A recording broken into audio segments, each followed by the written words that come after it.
W dzisiejszym odcinku przeniesiemy się nad jezioro Garda, największe i najczystsze jezioro Włoch. Spędzę tutaj 3 dni, podczas których odkryję Mekkę sportów wodnych, czyli Torbolem. Wjadę kolejką linową na zachwycające Monte Baldo oraz przespaceruję się klimatycznymi, brukowanymi uliczkami Malcesine. W ostatni dzień wypożyczę rower, którym dojadę do Arco, miasta uznanego za włoską stolicę wspinaczki. Pobyt zakończę w najpopularniejszym kurorcie Riva del Garda. Zostańcie koniecznie ze mną. Nad jeziorem Garda spędzę 3 dni, a Torbole będzie stanowiło dla mnie idealną bazę wypadową. Pierwszy dzień poświęcę na poznanie tego malowniczego miasteczka, dlatego od razu udaję się w stronę niewielkiego portu, skąd już można dostrzec różnokolorowe kamienice, tak bardzo charakterystyczne dla Torbole. W tym miejscu zaczyna się promenada wzdłuż jeziora, prowadząca aż do samego Riva del Garda. Po wejściu na plażę powoli zaczynam rozumieć, o co chodzi w wyjątkowości tego miejsca i postanawiam przejść promenadą jak najdłuższy odcinek. Zaraz Wam pokażę, co mam na myśli. Pierwsze, co odczuwam, to zdecydowanie silniejszy wiatr, sprawiający, że temperatura przy brzegu wydaje się zdecydowanie niższa i właśnie tutaj tkwi sekret tego miejsca, ponieważ północna część jeziora Garda, w której właśnie się znajduję, jest bardziej górzysta i wietrzna. Dlatego miasteczko stało się prawdziwym rajem dla miłośników sportów wodnych.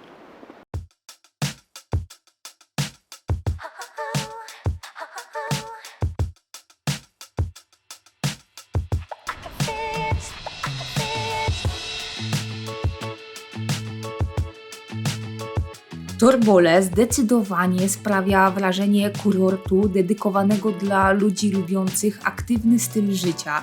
Znajdziemy tutaj modne kawiarnie, liczne szkoły windsurfingu oraz wypożyczalnie rowerów. Jezioro Garda to największe i najczystsze jezioro Włoch. Do tego otoczone jest górskimi szczytami z każdej strony, co zdecydowanie nadaje wyjątkowości temu miejscu. Natomiast samo Torbole, poza tą całą sportową otoczką, to również niezwykle malownicze miasteczko i nie sposób odmówić sobie spaceru po zakamarkach tej niewielkiej miejscowości.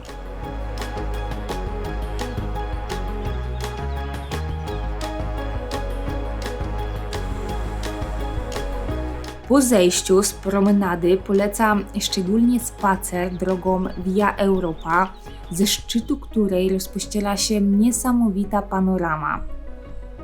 Na początku podejścia znajdziemy niewielki punkt widokowy z ławką.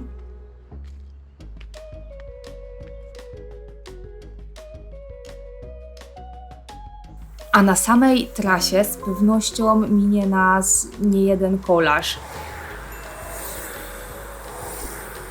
Sam wysiłek natomiast będzie wynagrodzony, ponieważ znajduje się tutaj restauracja z przepięknym tarasem widokowym i przepysznym tiramisu. Kiedy baterie zostały naładowane, ruszam dalej w stronę niewielkiego gaju oliwnego, gdzie z pewnością każdy pragnący chwili ciszy odnajdzie ją właśnie tutaj. Na koniec, zupełnie przypadkowo, trafiam na jeszcze jeden punkt widokowy, z którego idealnie widać charakterystyczne kolorowe budynki. Witam Was w kolejnym dniu i obiecuję, że ten dzień będzie zdecydowanie pełen wrażeń. Jezioro Garda, jak przekonałam się wczoraj, jest wspaniałe samo w sobie, ale wokół znajduje się kilka równie wyjątkowych miejsc, których naturalne piękno szczególnie zachwyca. Dzisiaj właśnie odwiedzę jedno z nich, a mianowicie będzie to słynne Monte Baldo. Z samego rana wsiadam w autobus jadący do Malcesine. Jest to kolejna malownicza miejscowość znajdująca się zaledwie 14 km od Torbole. Zwiedzanie Malcezinę zostawiam sobie na później, a tymczasem, aby uniknąć naprawdę sporych kolejek, pierwsze kroki kieruję w stronę nowoczesnej kolejki linowej, dzięki której zaledwie w kilka minut możemy znaleźć się na wysokości niespełna 2000 metrów nad poziomem morza. Monte Baldo to masyw górski w Alpach Wschodnich, rozciągający się pomiędzy rzeką Adygą a wschodnim brzegiem jeziora Garda. Charakteryzuje się bogatą i unikatową roślinnością, ale to, co przyciąga tutaj tłumy turystów, to spektakularny widok. Po wyjściu z wagonika przez chwilę mam wrażenie, jakbym stanęła na dachu świata. Widoki są tak piękne, że w pierwszej chwili zastanawiam się, co wybrać i w którą stronę pójść, aby niczego nie przegapić.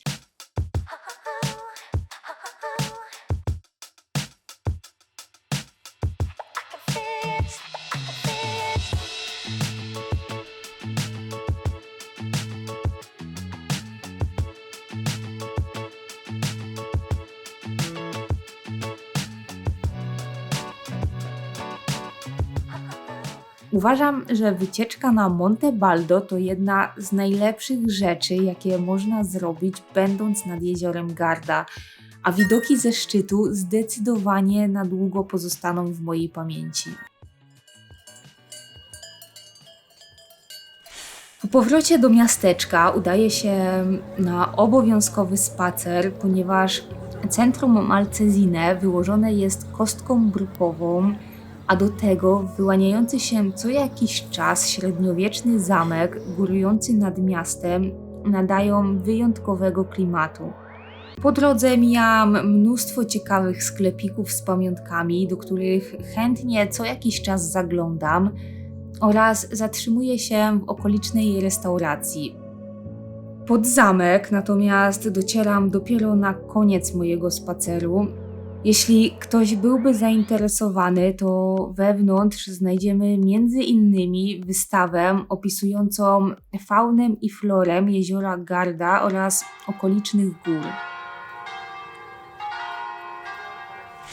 Witam w kolejnym, trzecim już dniu. Jest to mój ostatni dzień nad Gardą, dlatego mam w planie wykorzystać go w 100%.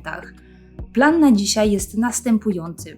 Od razu po śniadaniu wypożyczam rower i planuję odwiedzić okoliczne miasteczka Arco i Riva del Garda.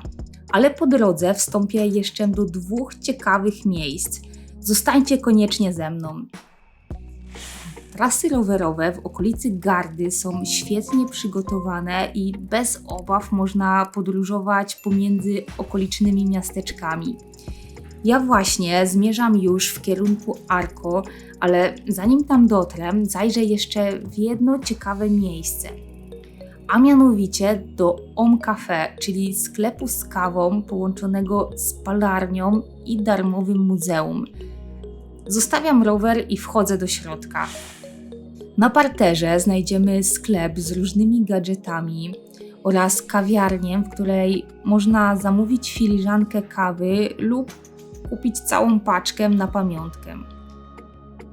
Natomiast po wejściu na piętro trafiam do małego, ale niezwykle ciekawego muzeum, które umożliwia nam poznanie ziarna kawy, zrozumienie techniki parzenia oraz przyjrzenie się dawnym przyrządom. Ale najfajniejszym elementem jest możliwość własnoręcznego zmielenia kilku ziaren kawy w zabytkowym młynku i zapakowaniu sobie na pamiątkę. Zdecydowanie polecam. Mam dzisiaj bardzo napięty harmonogram, dlatego szybko ruszam dalej. Arco, do którego jadę, charakteryzuje się cyprysami, stromymi klifami i oczywiście wąskimi alejkami, ale przede wszystkim Arco to stolica włoskiej wspinaczki. Pierwszą charakterystyczną budowlą, jaka przyciąga uwagę zmierzając w stronę Arco, to wznoszący się na stromej skarpie średniowieczny zamek. Później planuję tam wejść, ale najpierw pospaceruję trochę po samym miasteczku. Miasto otoczone jest górami, dlatego zasłynęło jako baza wypadowa dla turystyki wspinaczkowej. Z tego powodu w centrum znajdziemy ogromne ilości sklepów oferujących odzież górską oraz wspinaczkową.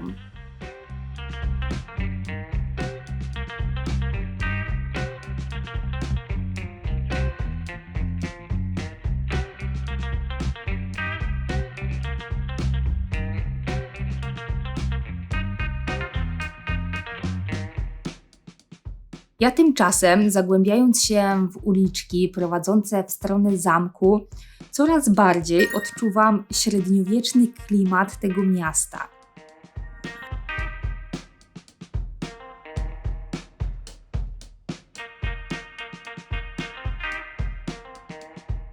Natomiast ścieżka do samego zamku jest naprawdę malownicza i warto jest ją pokonać, nawet jeśli nie zamierzamy wykupić biletu wstępu. Ciągnie się przez gaj oliwny, gdzie co rusz odnajdujemy pustą przestrzeń pomiędzy drzewami, pozwalającą dostrzec panoramę miasta. Widok ten sprawia, że mam ochotę zatrzymywać się za każdym razem i podziwiać ukazujący się krajobraz. Na szczycie znajdziemy punkt widokowy, na który możemy wejść bez kupowania biletu i podziwiać widok bez ograniczeń.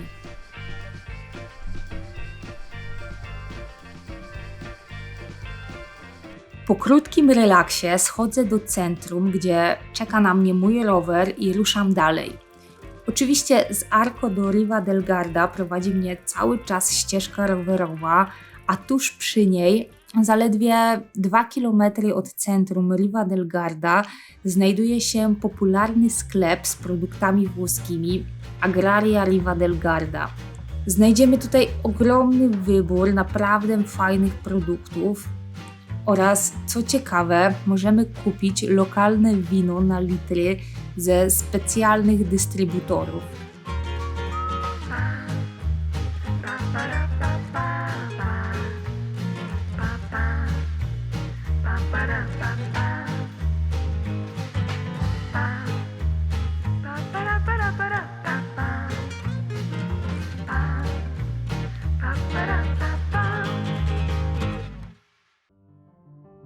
Ja wsiadam ponownie na rower i wjeżdżam już do centrum Riva del Garda. Jest to tętniące życiem miasteczko pełniące funkcję ośrodka turystycznego. Tutaj swój koniec ma jezioro Garda, a wznoszące się góry sprawiają wrażenie, jakby były na wyciągnięcie ręki. Charakterystycznym elementem miasta są drzewa cytrynowe oraz palmy. Samo centrum natomiast jest niewielkie i łatwe do przejścia.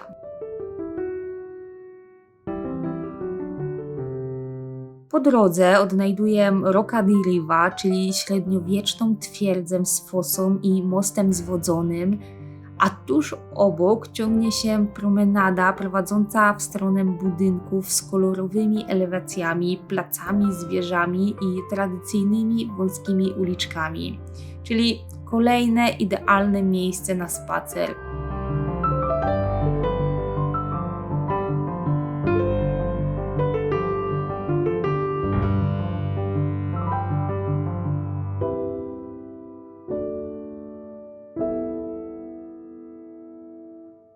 Tutaj kończy się moja przygoda z jeziorem Garda. Dziękuję Wam za wspólną podróż, a w kolejnym odcinku, który ukaże się już niebawem, zawitam w niesamowite Dolomity.